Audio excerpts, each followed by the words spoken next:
Hallo und herzlich willkommen. Heute ist Karfreitag und passend thematisch zu Karfreitag werde ich heute hier einen Christus aus Plastiline modellieren. Das wird ein Modell für einen Christus, der doppelt so groß wird. Das sind jetzt so ungefähr 50 Zentimeter, also der soll mal ungefähr so 1 Meter groß werden und das Kreuz wird natürlich noch ein kleines bisschen größer. Und da kommt noch ein Sockel dazu, denn der wird zum Hinstellen, nicht zum Hinhängen. Also da gibt es so ein paar Spezialwünsche und den mache ich auch aus Plastiline, dass ich ihn nochmal verändern kann. Denn das soll jetzt noch abgestimmt werden, so in einem Prozess mit dem Kunden. Also dass das wirklich dann seinen Vorstellungen entspricht. Und dafür habe ich das jetzt mal angefangen zu modellieren. Und es ist jetzt erstmal fertig für diesen Karfreitag und dieses Video hier. Und man kann eben so wunderschön diesen Prozess erkennen, wie so eine Skulptur entsteht und wie ich das Ganze modelliert habe. Ich habe also hier zuerst dieses Drahtgerüst gebaut, so geht das los, dann baue ich die Knochen auf, also ja, wie die ganzen Knochen so entstehen, aber skizzenhaft. Und dann eben die Muskulatur, dass man eben dieses System hat, dass sich das wirklich von innen nach außen so richtig schön entwickelt. Und das sind einfach die Grundlagen und so das Wichtige. So ganz trockene Grundlagen, das habe ich jetzt nicht weiter kommentiert. Zwischendrin sage ich mal noch kurz was, aber du kannst dir gerne diesen Prozess anschauen und das ist, so wie ich wahrnehme und sehe, doch sehr relevant für die ganzen Bildhauer und auch Künstler. Wenn du Kettensägenkünstler bist und du willst eine Skulptur machen, wirst du in irgendeiner Form erstmal eine Skizze dir anschauen oder selber machen oder entsprechendes Bildmaterial und dann vielleicht daraus ein Modell entwickeln oder du hast wirklich ein lebendes Modell vor dir. So wäre also wirklich der Werdegang, dass man sich erstmal ein schönes, auch eigenes Modell macht, dass man das erstmal so richtig schön sacken lässt und versteht, wie das Ganze funktioniert. Und ich möchte davon auch gerne noch einen Abguss machen, wenn ich es dann gut hinbekomme. Da muss ich noch einen Test mit dem Silikon machen, weil ich nicht 100% sicher bin, ob dieses Plastilin schwefelhaltig ist, denn wenn es Schwefel in sich hat, dann wird der Silikon nicht fest. Ja? Und das habe ich früher mal gekauft, da war ich mir noch dessen nicht bewusst und weiß es jetzt nicht. Aber da kann man auch wundervolle Abgüsse mit Silikon machen, die Gießereien, die es ja auch hier gibt oder in Italien und so weiter, die also noch richtige Kunstgießereien mit Bronze und so machen, die arbeiten ja auch mit Plastiline und Silikon. Da kann man also wundervolle Bronzeabgüsse auch machen. Ich will aber einen Gipsabguss machen und wenn ich diese Form gut hinbekomme, kann man vielleicht auch dieses Modell dann von mir erwerben. Das werde ich aber dann später noch zeigen.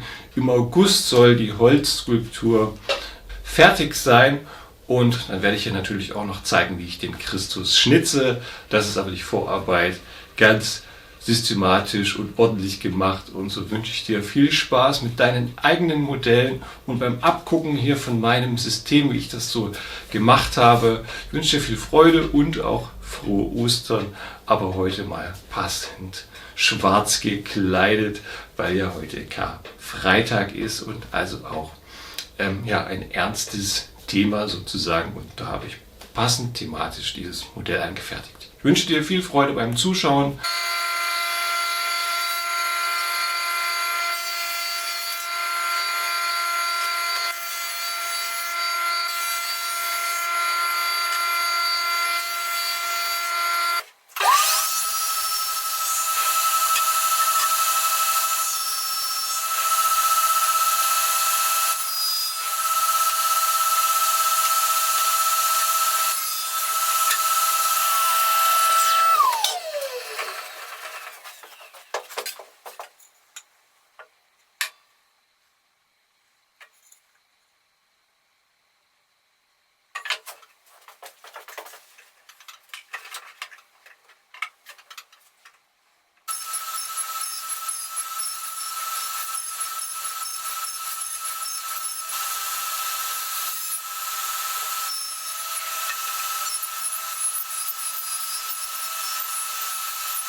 Kurzer Zwischenschritt. Also ich habe hier skizzenhaft das Skelett modelliert. Ja. Das sieht man, das ist einfach nur Plasteline. Hier habe ich 2 Zirkeln, die man im Video schon gesehen hat. Das eine ist für die Kopflänge. Der eine Zirkel hier gibt mir die gesamte Kopflänge auf. Und je nachdem, wie viele Kopflängen ich in den Körper reinstecken möchte, so kann ich meine Proportionen ausrichten. Ja, wenn ich es jetzt wirklich abstrahieren will, könnte ich 10 Kopflängen nehmen.